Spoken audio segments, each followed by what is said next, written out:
Assalamualaikum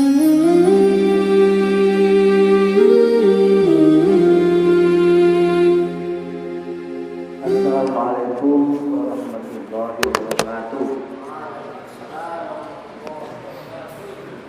Alhamdulillah alamin. Alhamdulillah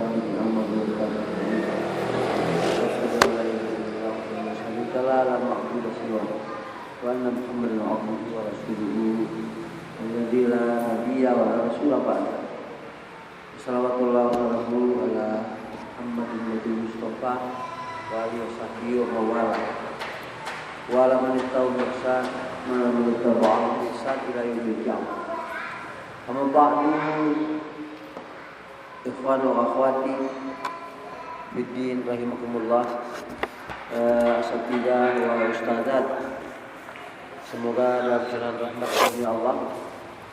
Bersyukur kita dari Allah bahwa ada masih kesempatan untuk berbincang-bincang dalam rangka beribadah tadi, untuk penyempurnaan. Dan di sana ada suatu kebersamaan. Ibadah itu menyangkut kepentingan pribadi, terserah apa yang dimampu oleh pribadi itu. Tapi di sana ada ibadah yang menyangkut kebersamaan. Nah, yang menyangkut kebersamaan itu, karena itu tidak bisa dianggap remeh, justru malah lebih penting dari masalah pribadi. Karena manfaatnya untuk menyangkut kepentingan selain pribadi itu lebih luas, sehingga nilainya lebih tinggi. Maka pelaksanaan din secara keseluruhan itu menjadi rahmat bagi seluruh alam, maksudnya gitu. Ya, ada masalah pribadi, ya rahmat bagi pribadinya. Tapi kehidupan ini kalau secara pribadi saja tidak mungkin. Sendiri nggak bisa. Oh, binatang aja, monyet aja nggak bisa hidup sendiri, apalagi manusia. Nah, untuk pelaksanaan seluruh ibadah itu ada suatu yang prinsip. Yang prinsipnya berutusannya Nabi Muhammad SAW dengan segala macam acara, 1001 macam perintah dan larangan itu satu prinsipnya. Prinsipnya seperti apa yang dikatakan oleh Allah, seperti apa yang dikatakan oleh Rasulullah SAW, bahwa aku ini hanya diutus untuk penyempurnaan akhlak. Innama bu'istu liutammima makarimal akhlak.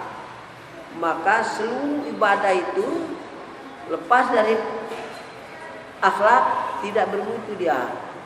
Maka akhlak kepada Allah, akhlak kepada Rasul, akhlak kepada binatang, akhlak kepada semua alam ini, itu prinsipnya ibadah itu penyempurnaan akhlak.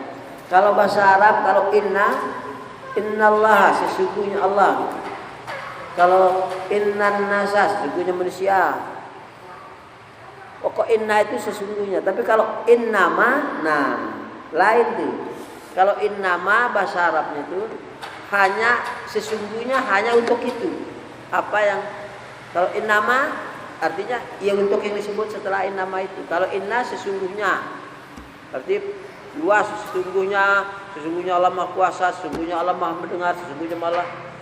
Tapi kalau innama hanya untuk yang disebutkan setelah innama itu anunya, nilai nahwunya bahasa Arab itu. Innama itu hanya untuk yang disebutkan setelah inna. Kalau inna banyak, inna sesungguhnya banyak itu. Tapi kalau innama hanya untuk itu. Nah, maka kalau hidup ini wa ma khalaqtul jinna wal insa illa liya'budun, itu innama bu'istu, aku diutus ini kata Rasulullah hanya untuk liutamima makarimal akhlak. Oleh karena itu jabatan di dalam Islam tidak punya nilai kemuliaan.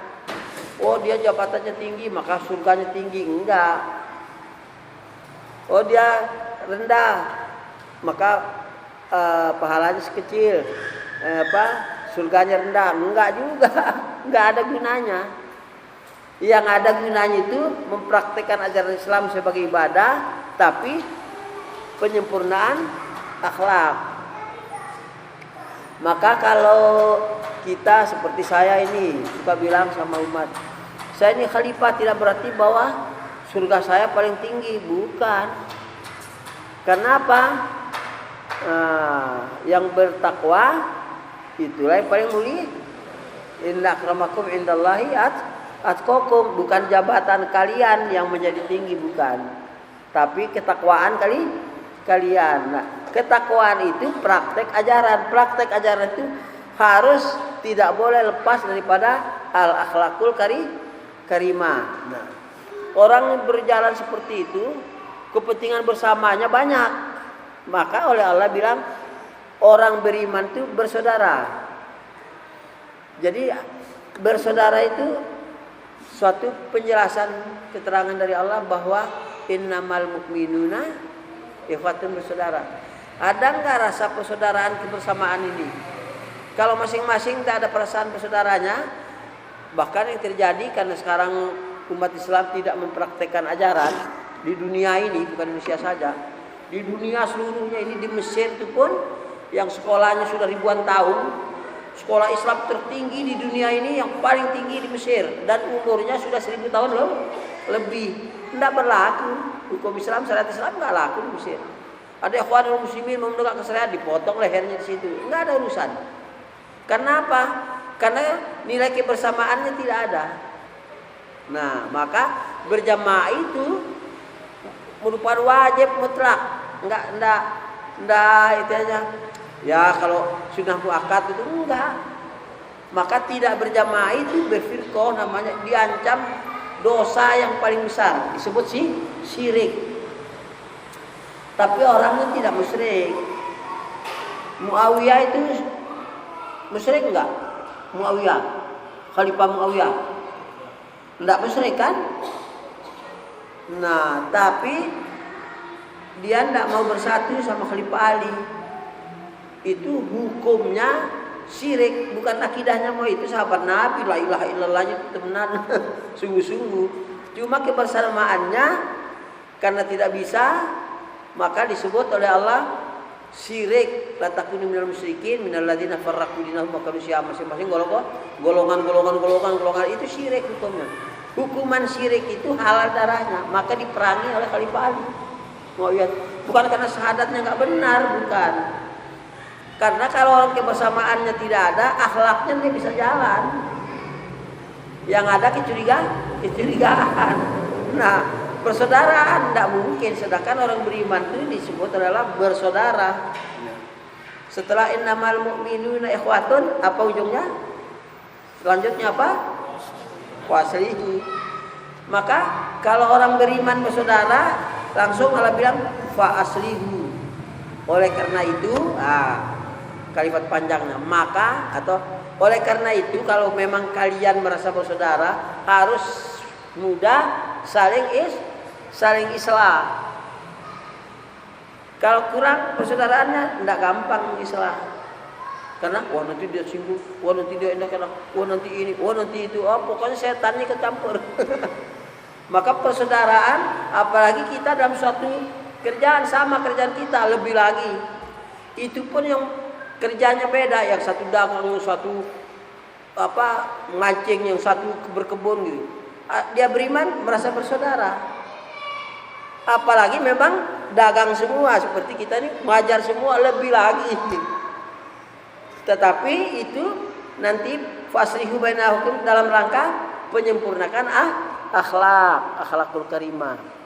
Karena jabatan itu tidak menentukan takwa, karena takwa tidak menentukan kemuliaan. Karena yang menentukan kemuliaan itu akramakum, ketakwaan. Itu maka akhlakul karimah di dalam memperingati islah itu harus dengan betul-betul memahami perasaan saudaranya. Tapi tidak boleh kurang islah.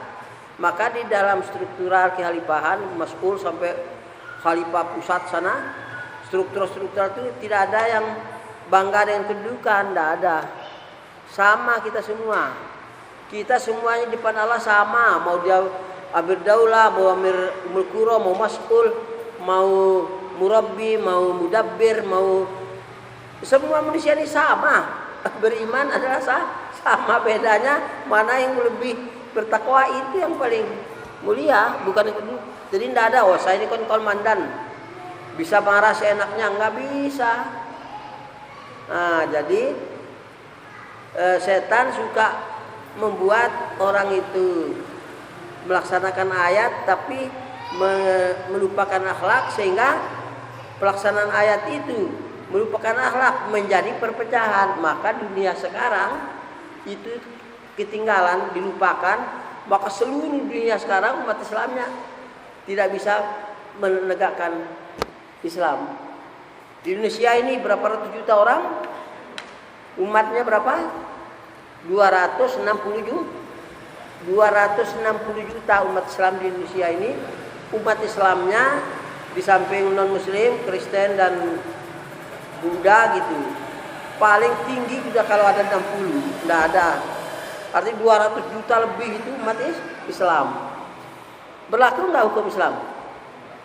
Bahkan kalau ada ngomong, mari kita praktekkan hukum Islam, wah orang ekstrim. Yang ngomong begitu itu ulama, bukan orang Buddha. Ada enggak orang Buddha bilang, awas itu orang ekstrim, orang Buddha bilang orang Kristen itu? Enggak ada, yang bilang dia orang Islam itu. Saking bobroknya kebersamaan mereka, akhirnya berpecah belah. Yang menuduh awas ekstrim, awas intoleran, yang ngomong itu orang Islam. Di DPR tuh orang Kristennya paling 2-3 orang, yang sekian puluh itu Islam. Menteri-menteri itu adalah orang Kristennya 2-3 orang, yang menteri ini menteri Islam. Presiden itu Islam. Yang ngomong menolak Islam itu ya mereka itu aneh. Kenapa itu? Karena hilang akhlakul karimahnya dalam persaudaraan, sehingga jadilah disematkan setan untuk bertengkar. Itulah. Maka kita dalam jamaah ini, apa di bidang pendidikan, apa di bidang usaha, pokoknya kalau kita beriman, merasa bersaudara, udah kita gampang saling islah, tapi akhlakul karimahnya tetap dipertahankan. Nah, maka saya suka ngumumkan, tapi khusus, tidak boleh semua orang tuh bilang. Saya khusus, kalau mau mengislah saya jangan tunggu sepi. Rame-rame orang barang 1000, ada orang 100 tak. Saya salah langsung saja islah. Insya Allah saya tidak merasa kecewa, tapi senang. Tapi tidak semua orang bisa begitu. Nah, sebab manusia ini perasaannya beda-beda. Ya kalau saya namanya saya jarang diislah orang, jadi kalau saya tidak umumkan gitu tambah susah diislah orang. Karena kamu mengislah khalifah, wah nggak enak lah, itulah. Maka saya umumkan, kalau mengislah khalifah nggak usah nunggu sepi, waktu rame-rame jadilah. Terus kalau kalian tiru, setan menggunakan kesempatan untuk kalian bertengkar. Kalau tidak pakai al-akhlakul karimah, maka jangan sampai istilah mentang-mentang kita memimpin dengan gampang mengislah. Tidak, harus secara pribadi. Nah, dengan akhlakul karimah, karena kasih sayang orang beriman itu adanya di dalam persaudaraan itu, di dalam ukhuwah itu. Maka nama mu'minun ikhwatun, dia orang beriman itu harus rasulun. Itu Rasulullah sifatnya apa? Azizun alaikum, harisun alaikum. Jadi apa? Bil mukminin raufur rahim. Sesama mukmin itu, kalau pemimpin orang beriman itu raufur rahim, kasih sayang dia. Nah, kasih sayang itu terlampiaskan dalam kehidupan ibadah. Kalau kita di sini khusus, kasih sayang itu nampak dalam kehidupan berkiprah dalam memajukan pendidikan kita ini. Kalau ada perasaan kurang enak antara satu sama lain, itu didiam-diam berarti kurang ukhuwahnya. Harus cepat mengislahnya. Cuma tidak boleh terus kalau pemimpin itu mengislahnya marah-marah gitu, ya jangan. Ya, seperti saudara, diam-diam, ente akhi kenapa begitu? Dilihat oleh teman-teman gak enak. Ya, bebas saja. Nah, uhuwah seperti itulah yang dikehendaki oleh Rasulullah itu, innama bu'istu liutamima makarimal akhlak. Jadi jabatan ini jangan dibawa kayak mereka orang-orang kafir itu. Kalau jabatannya tinggi, udah bang, itu orang jabatannya tinggi begitu. Kalau kita ini enggak, beriman sama semua di pandangan Allah. Mungkin yang jabatannya tinggi paling rendah derajatnya di depan Allah belum tentu. Karena kemuliaan itu ketakwaan. Nah, tapi kehidupan bersamanya itu sebagai orang bersaudara itu yang perlu dipertahankan. Saya sudah umumkan kepada seluruh jamaah, baik laki maupun perempuan, wanita maupun pria. Kalau bertengkar bebas, ilmiah, tapi bertengkar ilmu bebas. Tapi begitu ada di hatinya, rasa persaudaraannya kurang, berhenti, stop. Kalau enggak mengganggu persaudaraan, udah ilmiah berbeda pendapat, bebas, ayo. Menurut saya begini pendapat ini hadis ini begini, ini boleh berdebat, tetapi syaratnya persaudaraan tidak boleh dibatalkan.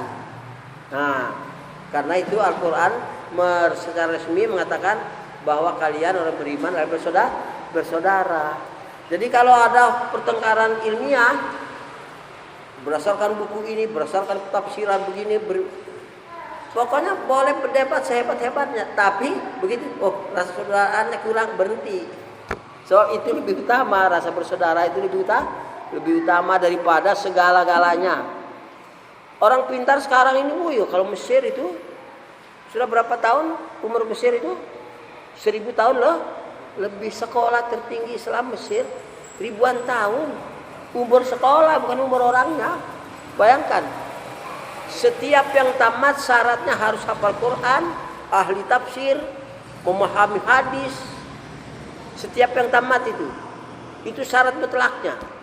Kalau yang lain-lain boleh jadi penambahan, tetapi yang mutlak harus dia hafal Quran dan mengerti hadis, mengerti tafsir, sehingga keluar ahli tafsir, ahli fikih di situ. Bagaimana dilihat daripada apa yang kita terangkan tadi? Hilang persaudaraannya, fasrihunya hilang. Ikhwanul muslimin dipotong di situ menegakkan syariat. Siapa yang mau memotongnya? Orang Islam itu, bukan orang Buddha. Bukan orang Buddha, bukan orang Kristen. Apa ini? Akibat innamal mu'minuna ikhwatun faslihu tidak jalan. Nanti kalau kita jalan, setannya tertutup di situ. Tapi caranya kasar-kasar. Sehingga setannya selalu menggunakan kesempatan. Jadi kita sudah merasa bersaudara, disuruh kasar-kasar sehingga tidak enak. Setannya menggunakan kesempatan. maka kalau ada apa-apa itu harus dijaga. Tidak boleh menunda islah, tapi mengislahnya dengan al-akhlakul karimah. Maka anak-anak pun kalau di IKOP tuh, saya dapat laporan tuh kadang-kadang, masa katanya di IKOP di depan teman-temannya, kan malu. Ada itu seorang anak tidak mau kembali, kenapa? Karena di IKOP katanya dilihat teman-teman dia malu, enggak lah, akhirnya tidak mau banyak. Ada itu laporan di tempat saya itu. Wah, sih pulang. Ya yang berakhlakul karimah, Ustaz kalau mau apa itu menasihati anak-anak itu, sehingga mereka saya disela dengan akhlakul karimah, diajak berpikir yang bagus, itu caranya. Maka saya bilang tidak boleh melotot. Guru-guru di Pondok UBK sampai universitas tidak boleh melotot, bentak-bentak tidak boleh. Sampai begitu. Sudah saya umumkan kepada semuanya di pusat itu, kalau kumpul guru-guru melotot tidak usah, tidak ada guna-gunanya. Yang akhlakul karimah aja. Jadi bagaimana caranya? Kita kan namanya mendidik. Kalau menjajah lain. Kamu kesana, ayo ini, itu menjajah. Kalau mendidik, bagaimana kasih sayang yang ditampilkan kasih sayang. Maka tidak boleh menulis IKOP. Siapa yang tidak bangun pagi nanti di IKOP begini, enggak boleh. Maksudnya jangan sampai punya hati itu dengan kebencian menyampaikan sesuatu. Sebab kita ini bersaudara, kakak beradik, yang besar jadi kakak, yang kecil jadi adik, yang tua jadi bapak, yang kecil jadi anak, itu bersaudara kita. Nah, Jadi terasa dekat satu sama lain, jangan terasa jauh. Kalau terasa jauh, apalagi salah, benar-benar juga digoda setan untuk tidak enak. Apalagi memang salah, benar pun setan guna kesempatan supaya orang itu jangan bersatu. Dan sekarang untuk tidak membuat kesatuan umat Islam sedunia sudah berhasil setannya 100%. Maka di seluruh dunia tidak ada umat Islam bersatu. Tinggal kita ini khilafah ini yang cuma berapa ribu di antara 200 juta umat ini, cuma berapa ribu yang bersatu ini. Tidak sampai setengah juta, tidak sampai. Orangnya Islam 200 juta. Wajib mutlak bersatu itu. Orang kafir aja kata pemimpinnya harus bersatu. Orang kafir aja harus bersatu. Sebab itu tidak bisa dibantah kepentingan hidup itu. Tidak bersatu, bahasa kita tidak berjamaah, itu yang hancur bukan orangnya. Islamnya hancur. Orang perusahaan tidak bersatu, hancur aturan perusahaan. Rumah tangga tidak bersatu, hancur aturan rumah tangga. Islam tidak bersatu, hancur Islam. Jadi andilnya orang bergolong-golongan itu tidak merasa bersaudara itu merusak kesatuan, dan yang hancur diri itu sendiri. Maka sekarang hancur nih. Masa 200 juta secara demokrasi saja masa kalah dengan orang 10-20 juta orang 200 tidak ada harganya. Padahal semua yang memimpin itu orang Islam. Ada beberapa orang yang Islam kalah. Kenapa itu? Nah itulah.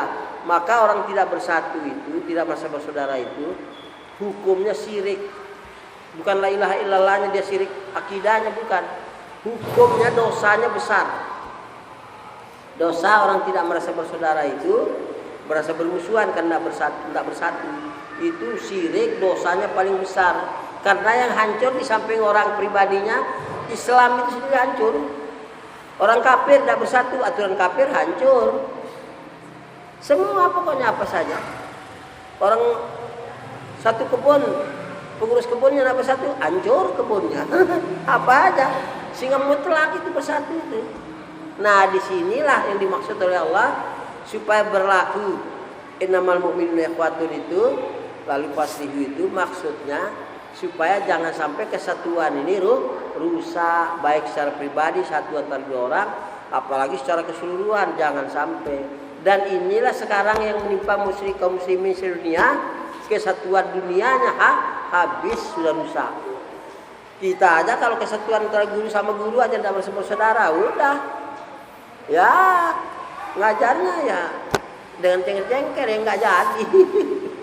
Harus merasa bersaudara itu penting. Kita mempertanyakan diri kita sebab Allah tahu. Allah tahu dia itu merasa bersaudara sesamanya. Allah tahu.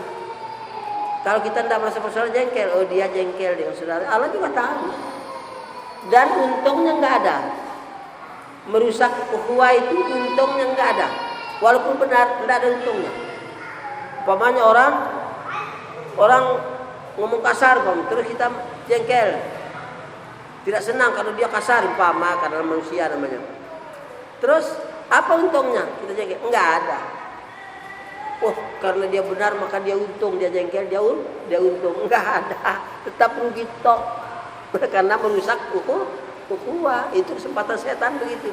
Sehingga rumah tangga pun dikendaki oleh setan itu jangan sampai bersatu.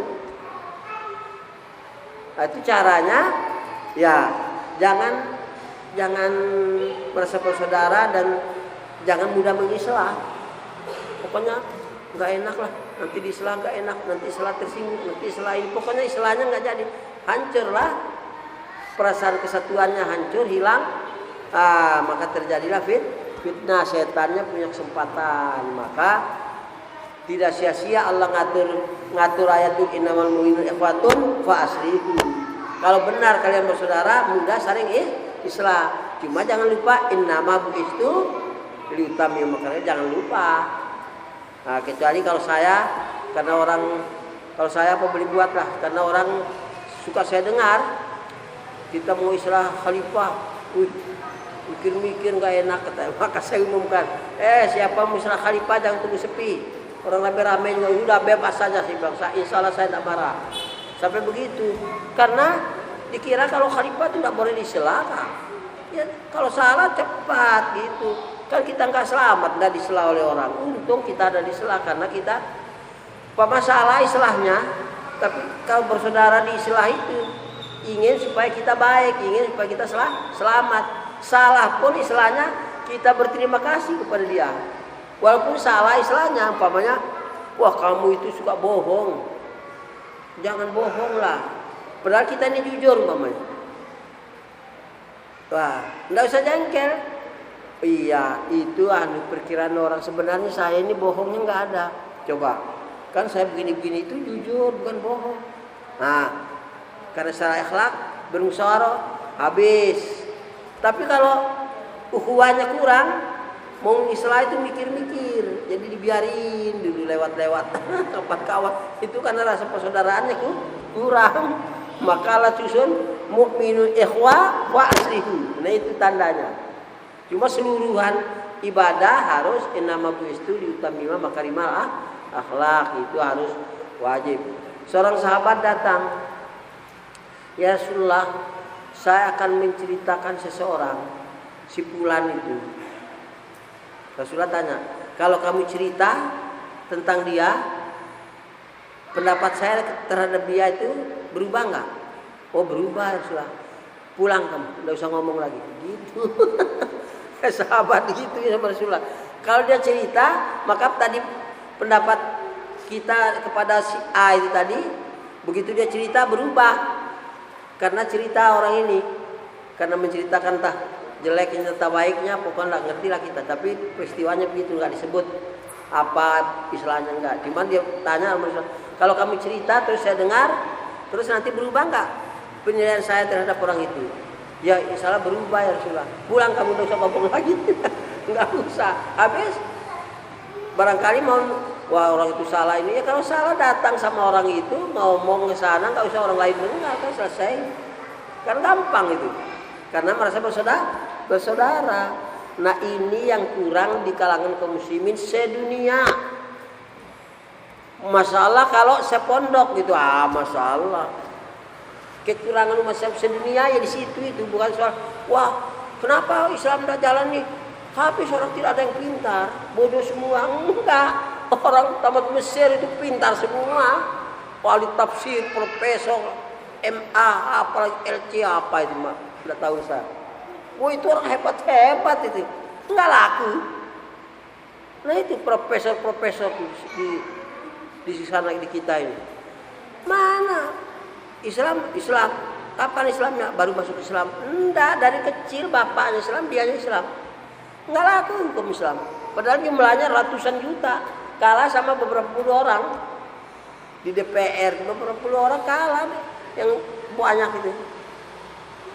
Di kementerian 1-2 orang itu mengalahkan semua. Karena umat Islam ini kok enggak cocok dengan hukum Islam. Itu bagaimana itu kan? Kenapa bisa begitu? Coba kita bayangkan, masa 200 juta yang bilang awas ekstrim, radikal, itu yang ngomong itu bukan orang Buddha, orang Islam. Kan aneh gitu. Padahal yang nama mukminin ikhwatun. Kenapa Anda bisa dijaga ini? Nah, karena tidak ada kesatuan. Maka kita menjaga kesatuan, apalagi dalam satu pondok kita khusus ini. Wah itu tidak boleh diganggu itu. Pokoknya kita adalah bersaudara, satu kesatuan, satu kerjaan lagi. Maka saya bilang, kalau masuk sekolah nggak boleh langsung dari rumahnya, nggak boleh langsung dari kamarnya ke sekolah, ke kelas nggak boleh. Harus melewati apa? Melewati kantor, absen. Kenapa begitu? Sudah sengaja saya instruksikan tidak boleh langsung dari kamarnya ke anak-anak, nggak boleh, harus lewat kantor, supaya dia itu sengaja berniat ibadah, sebab dia itu hidup mau ibadah.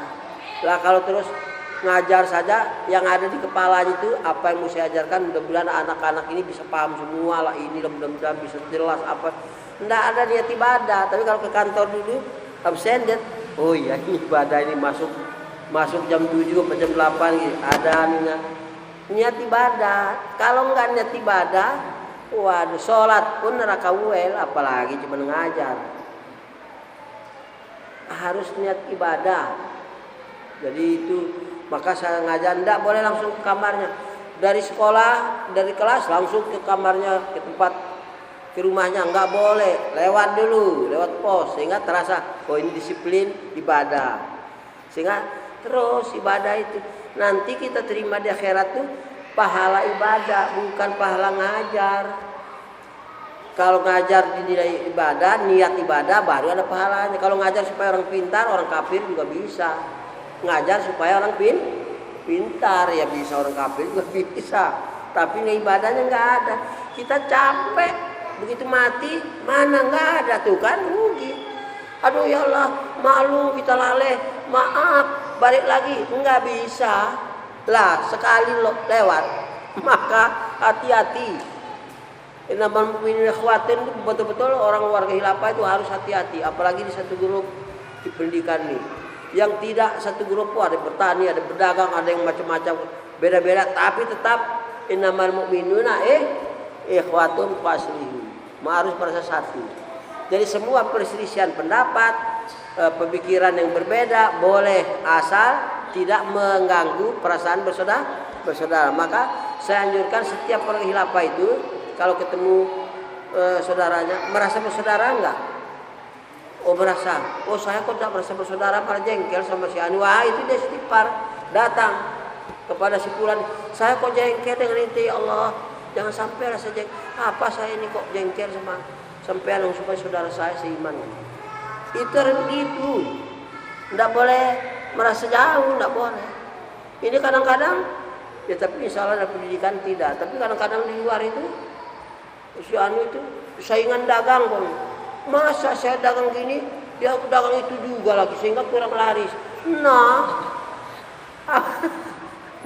dagang lagi jengkel.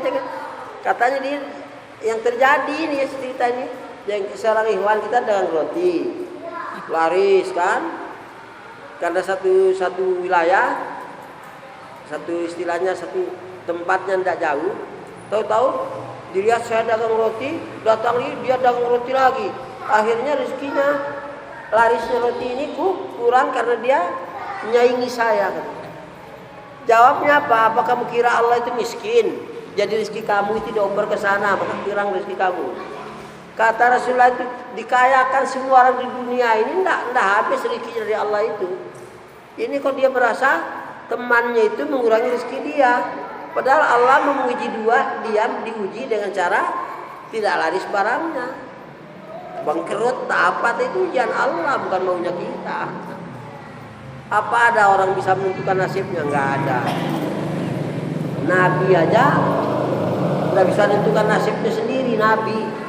Nabi Ayub itu korengan, diobati sama keluarganya. Begitu diobat bukannya sembuh. Kalau berobat itu kan supaya sembuh. Ini bukan sembuh, tambah koreng. Diobat lagi tambah koreng. Asal diobat tambah sampai ulatan. Bukannya malah sembuh.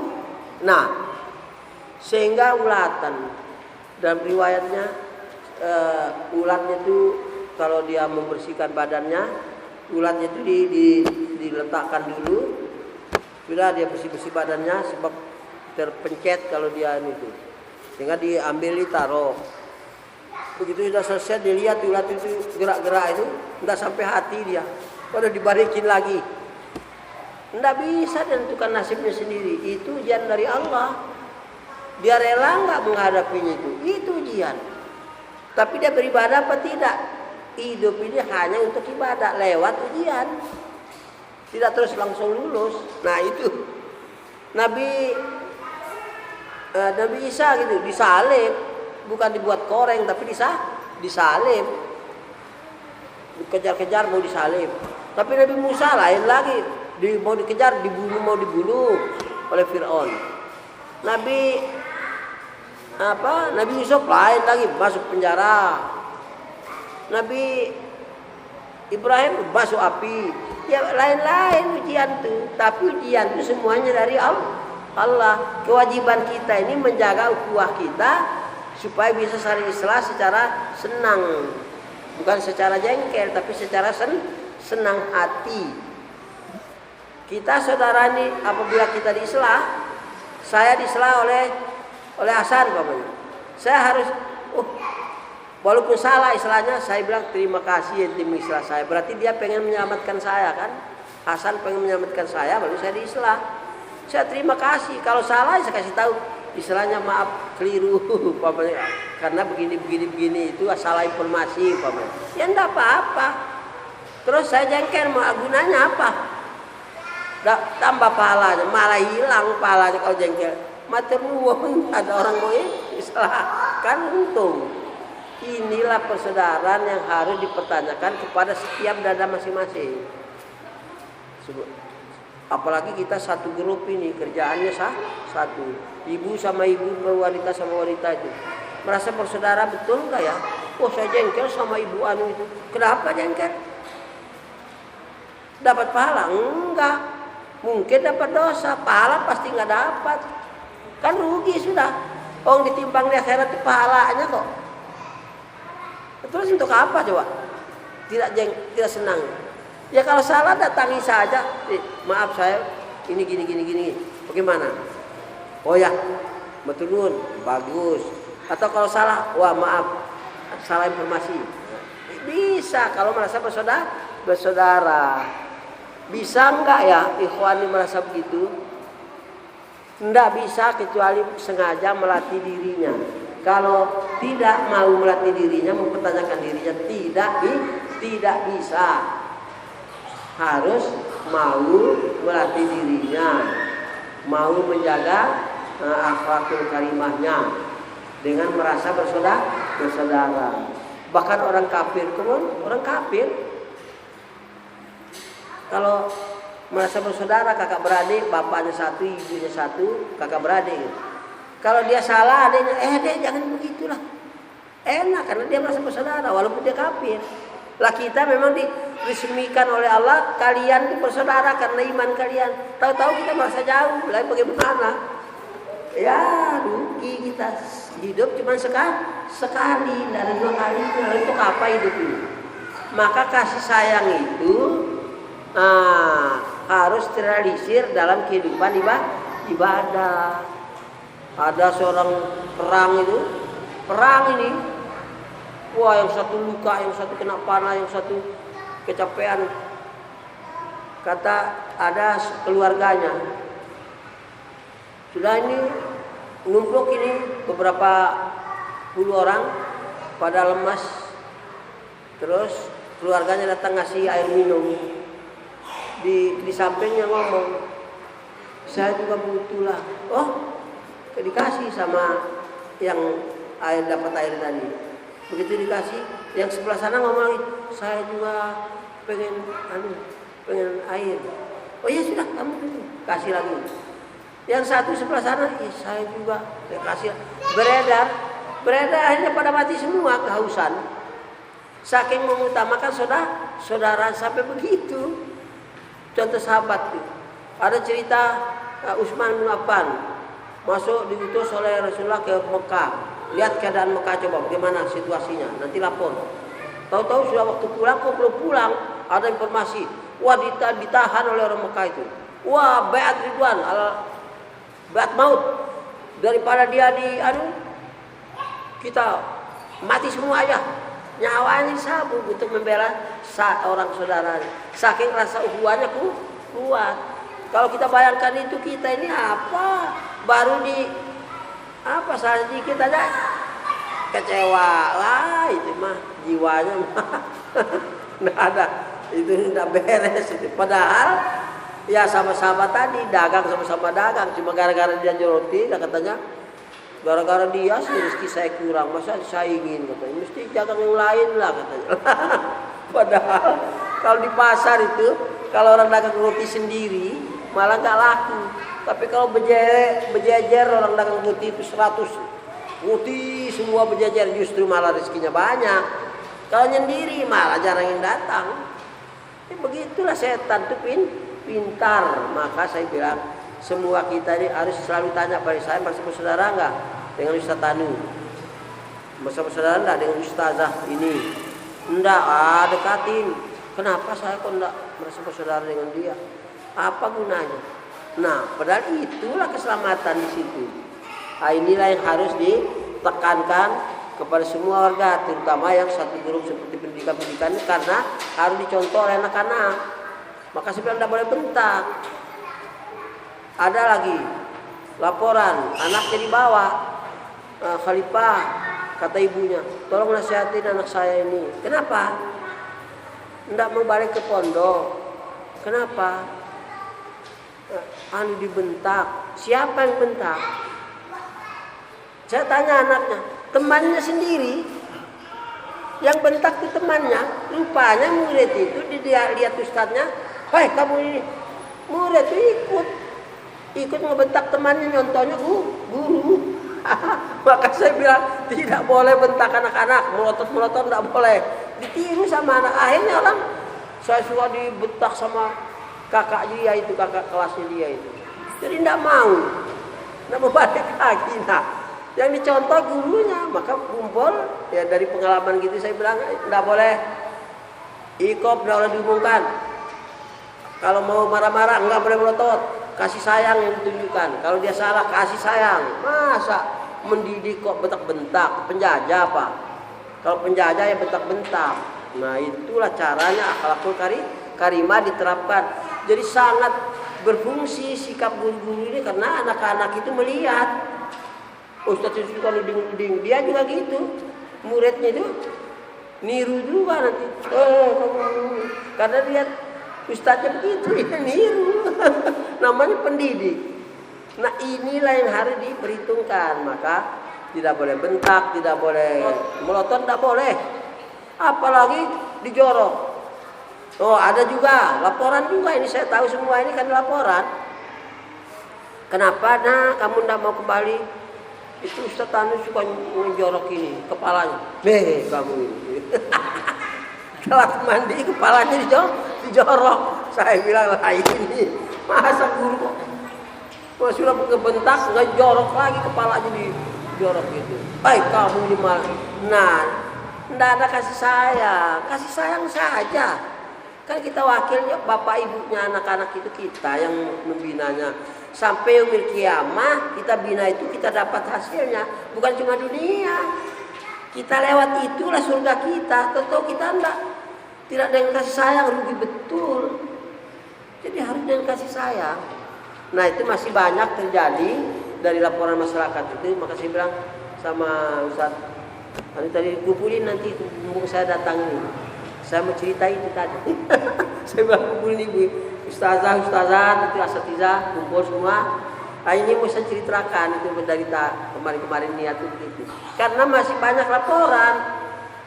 Oh, si anu itu bahkan ada yang dilempar. Ya dilempar pulpen saja. Kamu itu kalau kena matanya bagaimana? Padahal itu tidak kena matanya pun, tapi sudah salah kan dilempar. Akhirnya ya lempar-lemparan, ya sudah banyak kobokan yang pecah kan lempar-lemparan. Yang lempar tuh gurunya juga ngelempar di kelas.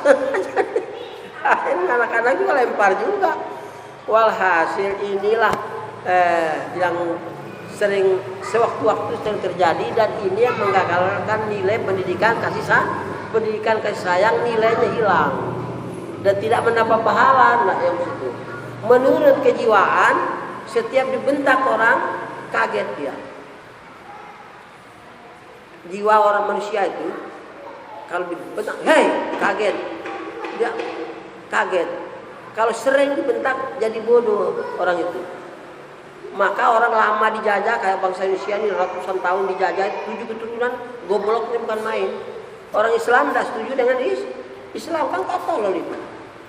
Karena memang dijajah itu sering dibentak. Jadi jadi goblok. Suka dibentak-bentak itu, tidak merdeka. Jadi bicara hak kalau udah cocok, dia marah-marah. Padahal dia sendiri Islam. Masa orang Islam segini banyaknya nggak ada nilainya? bahkan saling tuduh menuduh. Kenapa? Ya itu tadi, ukhuwahnya, karena dari pendidikannya tidak beres. Nah, maka perlu kita mempelopori. Di dunia ini belum ada pendidikan seperti kita. Umur 6 tahun masuk, jadi maksudnya 9 tahun jadi sarjana. Nah, jadi dia mukallaf.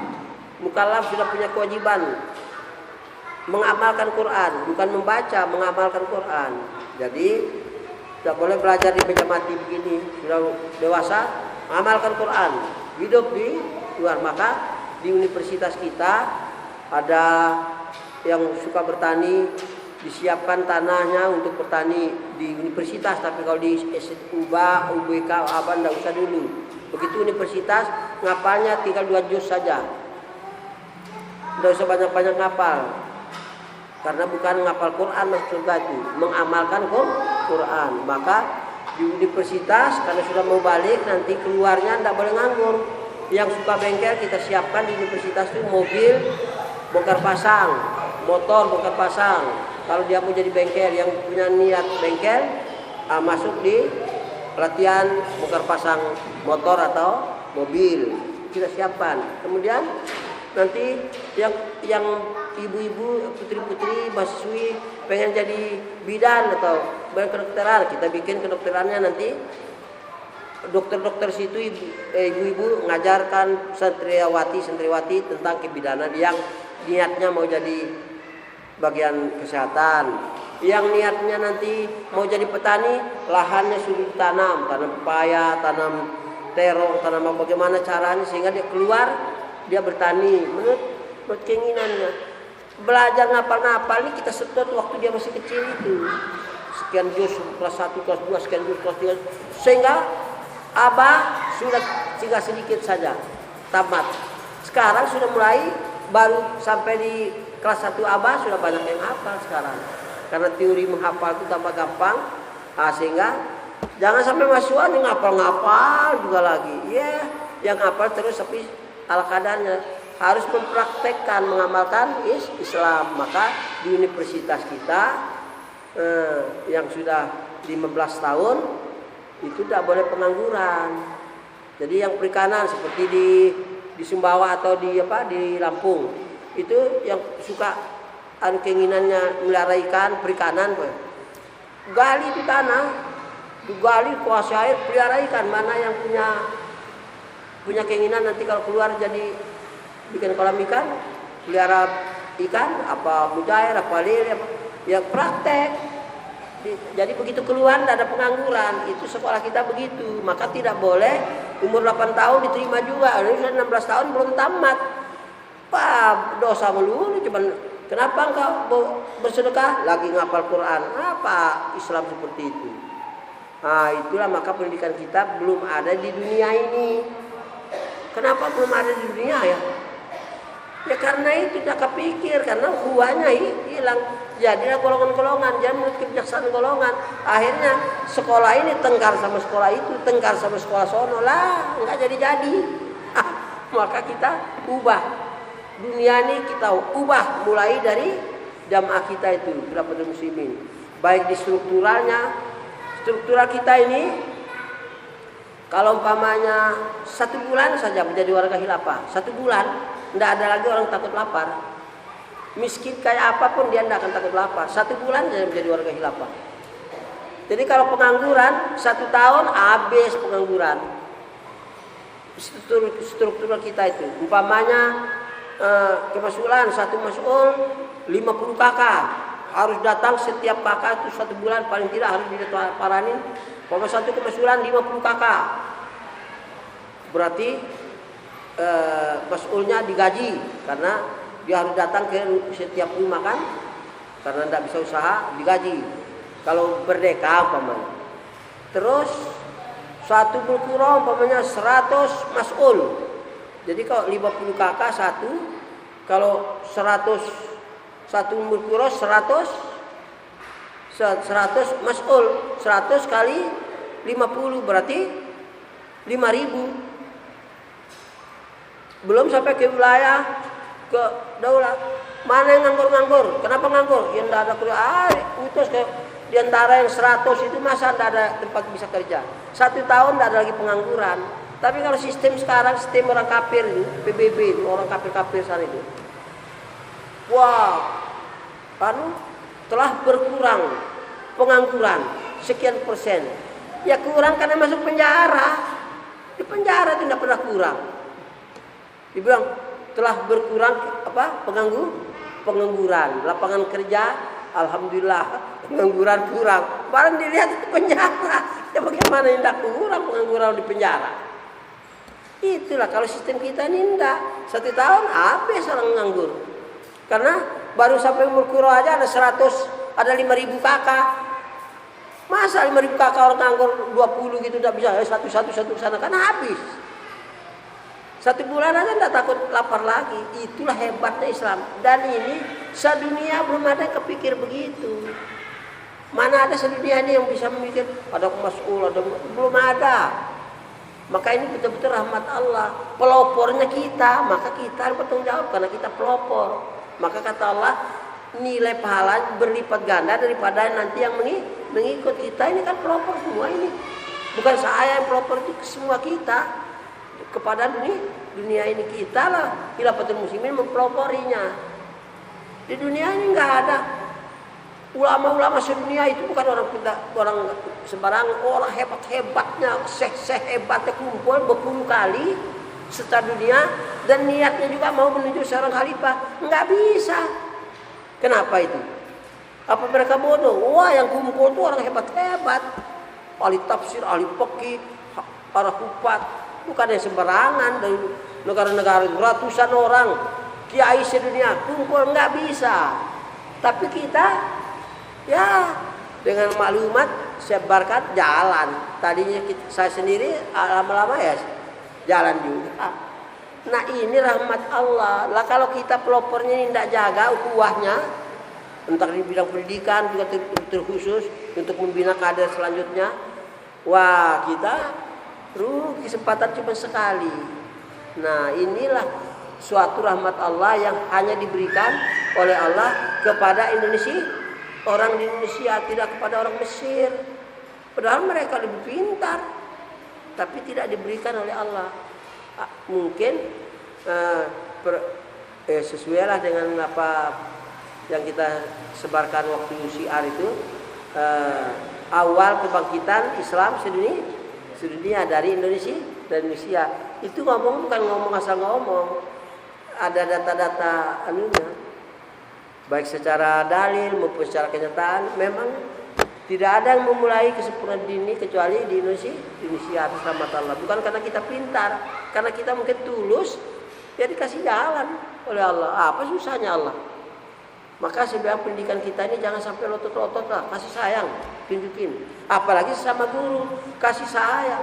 Kalau salah datang ke rumahnya, sambil makan bersama, itu salah, kemarin itu begini-begini, ya sudah selesai. Jadi ukhuwah harus kuat, saling hormat menghormati, itu kewajiban awal kita untuk menjaga ukhuwah.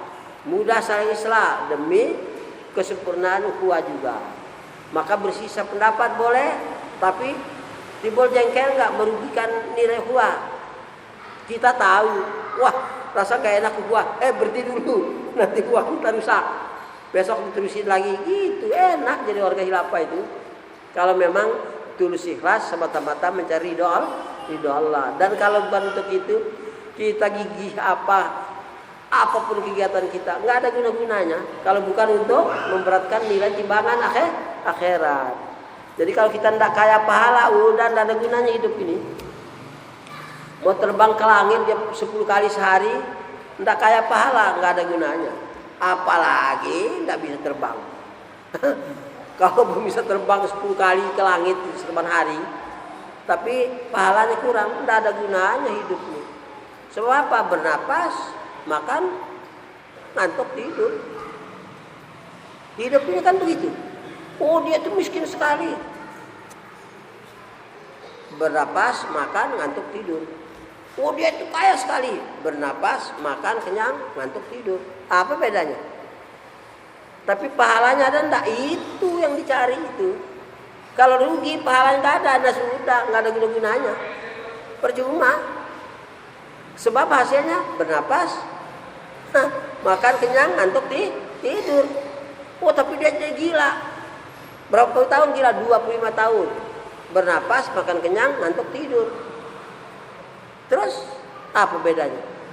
Tapi dia kaya, punya beras 1 ton, makannya 50 piring sehari. Mana? Makan kenyang, bernapas, ngantuk tidur. Nggak ada beda-bedanya. Tapi kalau pahalanya kurang, nah itu mati. Intinya innamal mu'minuna ikhwatun fa aslihu. Ujungnya apa? Ujung ayat itu faslihu baina khatum. Ujungnya apa?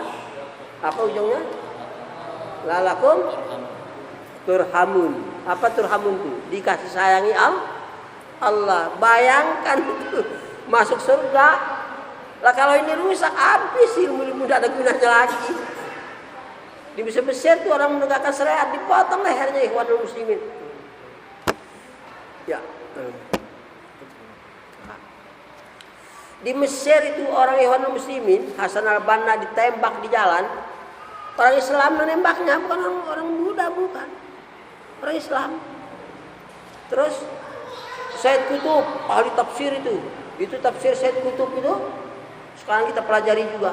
Oh itu dihukum mati. Siapa yang hukum? Orang Islam juga. Coba aja. Apa yang rusak? Oh mereka tolol, tidak ngerti Islam. Bukan. Innamal mu'minuna ikhwatun, dia tidak terima. Itu hancur. Jadi orang berpecah belah itu hancur ukhuwahnya, menghancurkan Islam. Maka dirinya itu halal darahnya sampai begitu. Sehingga Muawiyah bukan karena orang musyrik, Muawiyah sahabat Nabi, la ilaha illallahnya lebih hebat dari kita. Cuma tidak mau bersatu, sikat, dibunuh. Halal darahnya sampai begitu. Maka kita kalau menang, pokoknya yang nggak mau tunduk itu kita tempelengin. Ya. Sekarang nggak bisa, kita ditempeleng orang kalau sekarang. ya itulah keadaan. Begitulah Islam itu. Begitu indahnya Islam itu. Dan tidak ada di dunia ini, hanya ada di sini. Di Bekasi ini ada, di Pondok Indah inilah. Tidak ada lagi. Banyaknya orang berapa puluh juta ini di Bekasi itu. Masa yang berjamaah itu dihitung-hitung sekian ratus. Orang sekian juta, dihitung sekian ratus orang. Sehingga di dunia ini sekian belas ribu. Bukan sekian belas juta, bukan sekian belas ribu. Orang 200 juta itu bukan 1 juta, sekian belas ribu, lebih kurang 11 ribu yang sudah BAT itu. Orang 200 juta lebih, belasan ribu coba, belum sampai 1 juta. Alangkah-langkahnya, memang Allah bilang langka. Sedikit wa qalilun min ibadiyas syakur, qalilun minhum mu'minun, qalilun minhum wa aksaruhum fasikun, aksaruhum la ya'lamun, aksaruhum, pokoknya banyak-banyak tuh rusak toh. Nah inilah baru ada di negeri kita pelopornya, ustazah-ustazat, asatidzah ini semua pelopornya di situ, maka membina umatnya untuk itu. Lalu ukhuwah di dalam sendiri acak-acakan, bagaimana nggak jadi.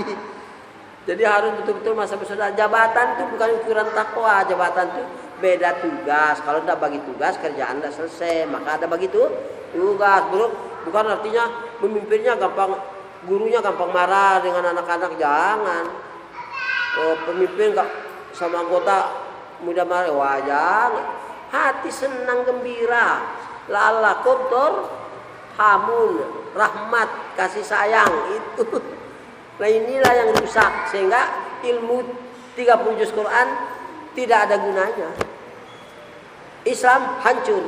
Nah, padahal pangkat ini bukan main, mereka ini hancur.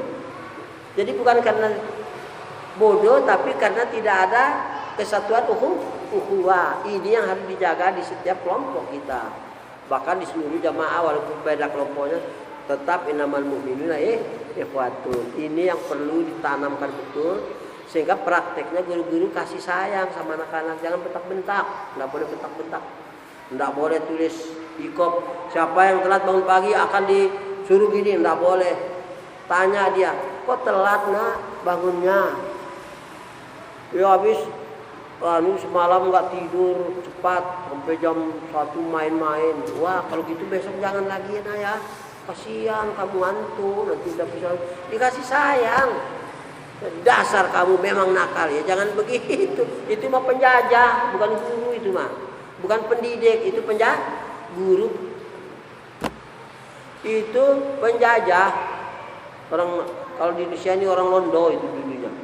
Kalau kita ini tidak kasih sayang, ganti orang tuanya adalah guru-guru, ibu-ibu maupun bapak-bapak. Itu pengganti orang tua kasih sayang yang lebih nampak nilai pendidikannya daripada nilai penyempurnaan pintarnya. Itu masa orang semua disuruh pintar semua, yang enggak lah.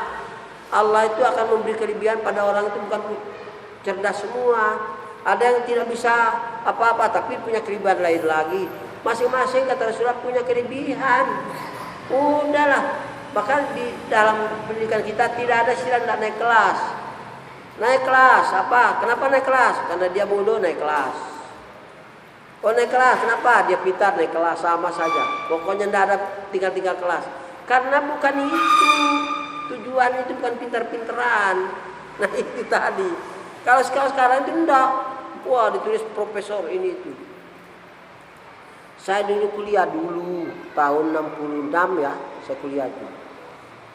Sudah masih saya kuliah itu dilarang sama rektor universitas. Ini cerita. Saya masih bujang tentunya tahun itu kan. Terus sudah tingkat berapa itu? Pokoknya tahun 68 saya mulai memberi kuliah tahun 68. Dari tahun 66 ke sananya itu, sebelum tahun 68 itu saya jadi mahasiswa. Itu saya dilarang sekolah oleh rektor untuk masuk di fakultas yang bermacam-macam. Nah, nama universitasnya IAIN dulu itu sekolahnya 1 tahun naik kelas, bukan mester-mester, tidak ada istilah semester. Istilahnya setahun naik kelas 5 tahun baru istilahnya sarjana. Karena saya nggak puas, kadang-kadang gurunya itu lebih paham saya, apalagi bahasa Arab, bahasa Inggris gitu, lebih paham saya dari gurunya yang ngajar kadang-kadang. Sehingga saya nggak puas. Jadi saya masuk di fakultas syariah, baru di fakultas usuluddin, masuk lagi di fakultas tarbiyah, saya masukin semua. Jadi karena nggak puas, kata rektornya nggak boleh. Oh, nggak boleh. Sama aja di sana namanya, kalau sekarang SAG ya, kalau dulu itu dokterandes, DRS kalau dulu itu. Pangkatnya itu kalau tamat itu DRS gitu. Kalau sekarang SAG ya. Sarjana agak diperintah Allah menuntut ilmu. Maka saya menuntut ilmu di mana saya bisa menuntut ilmu. Kalau Pak Rektor larang, saya akan tuntut Pak Rektor di depan Allah dan saya tidak mau lagi sekolah di sini. Oh jangan, ya kan Pak Rektor melarang saya masuk. Ya masalahnya otak manusia itu kalau fakultas pangkat juga saya bilang mulai sekarang catat. Sampai saya mati nanti pangkat-pangkat itu tidak akan saya tempel di pundak saya ini. Sampai saya mati. Catat saya bilang. Malaikat juga ikut catat. Omongan saya ini nanti dipersihkan di akhirat. Sampai saya mati nggak akan ada pangkat yang saya tulis di pundak saya itu. Nah, itu catat Pak Rektor. Wah kalau begitu kata daripada saya ya sudah sekolah bebas saja. Ya begitu dari tahun 66 67 itu sudah begitu. Apalagi sekarang udah tua ya, sudah tentu hidup ini tidak ada gunanya kok. Saya tahu betul itu. Tidak ada gunanya kalau tidak masuk surga. Apa gunanya? Nggak ada gunanya. Apa guna hidup? Tidak ada. Makan kenyang, ngising, nah itu. Bernapas, ngantuk tidur. Sudah ada caranya. Mau jadi orang gila, makan kenyang, ngising, bernapas, ngantuk tidur. Mau jadi orang kafir, makan kenyang, ngising, ngantuk tidur. Mau jadi cacing, makan kenyang, ngising, ngantuk tidur. Mau jadi jengkrek, ya gitu. Jadi kodok, ya begitu. Jadi orang gila, ya begitu juga. Apa gunanya hidup? Mati, masuk neraka, naudzubillah min dzalik. Untuk apa? Jadi kita hidup ini dia. Jamaah jamaah innamal mu'minuna ikhwatun faslihu supaya lakum turhamun, supaya dapat rahmat Allah di dunia sampai akhirat, ketemu lagi di akhirat. Allah udah janji kita akan ketemu lagi di surga kalau kita beriman sama-sama. Ditemukan lagi di surga, ada di ayatnya. Kalian sudah hafal tentunya. Sampai begitu janji Allah. Lah sekarang ini kita praktek itu. Di dunia enggak ada. Masa orang sedunia ayo hebat-hebat kumpul, nggak bisa. Berpuluh kali kumpulnya, bukan cuma sekali, nggak bisa. Coba itu. Kita ndak pakai kumpul-kumpul, umumkan maklumat selesai, jalan. Karena atas rahmat Allah. Tapi hati-hatinya di situ tadi yang kita terangkan itu dari awal. Nah inilah yang perlu saya sampaikan. Mudah-mudahan, dan Pak Alif memang bulan ini belum bisa. Barangkali bulan depan juga belum bisa datang. Beliau itu naik sepeda motor, rupanya kepleset, jatuh, langsung lumpuh. Pak Alif itu. Padahal tidak ada sakit, tadinya tidak ada sakit lumpuh, sakit asam urat, itu tidak ada. Tapi begitu kepleset di dekat rumahnya, langsung kepleset jatuh, tidak ditimpa oleh motor, enggak. Ya kena tanah keras itu aja, tetap tidak bisa bangun.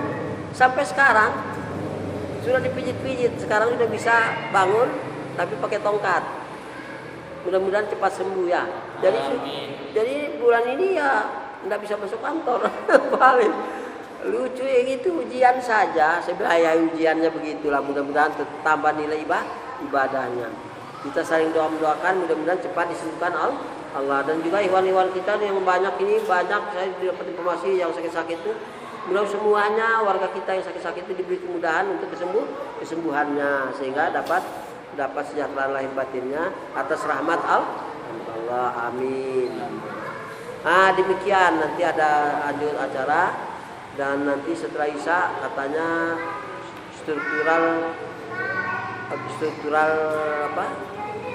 kehalifahan akan bertemu setelah Isya. Mumpung ada kesempatan ya, saya bilang boleh. Tapi sekarang untuk ustazat sama asatidzah dulu, setelah asar ini sampai selesai. Nanti setelah Isya katanya struktural. Saya bilang boleh aja, bilang aja sama murabi. Ya nanti demikian. Inilah yang saya sampaikan. Poinnya itu intinya tadi sudah bisa dipahami. Pertanyakan diri. Ini kita berjamaah merasa persaudaraan enggak? Kalau ada kurang enak, cepat paranin orang yang bersangkutan, kasih tahu aja, biar kembali lagi ukurannya supaya kuat. Begitu. Harus jujur dan terbuka. Jujur terbuka itu. Jujur terbuka, enggak boleh apa ya? Itu nanti suudzon, setan itu bikin suudzon, enggak boleh. Nah, maka orang suudzon itu katanya Allah seperti orang makan bangkai saudaranya. Bangkai bukan pakai kambing, bukan bangkai kerbau, bangkai saudaranya yang beriman, itu orang suudzon. Kenapa? Suudzon itu pasti menghancurkan innamal mu'minuna ikhwatun, pasti menghilangkan rahmat Allah. Maka hati-hati. Ya memang kalau dibahas tafsir tidak seperti sampai ke situ. Ya ala kadarnya tafsir panjang-panjang, ya tidak arahnya lain lagi. Padahal itu intinya. Nah maka innama buistu liutammima makarimal akhlak tadi. Alhamdulillah, mudah-mudahan apa yang saya sampaikan ini saya benar ibadah, yang dengar benar ibadah, sehingga semua kita itu mendapatkan curahan rahmat Allah dengan ibadah kita, sehingga kita tergolong hambanya yang disejahterakan Allah lahir batin kita, sehingga menjadi hambanya yang diridhoi dunia akhirat, sampai ketemu lagi insyaallah di surga nanti. Amin. Demikian wa qul qouli hadza astaghfirullah li wa lakum. Wassalamualaikum warahmatullahi wabarakatuh.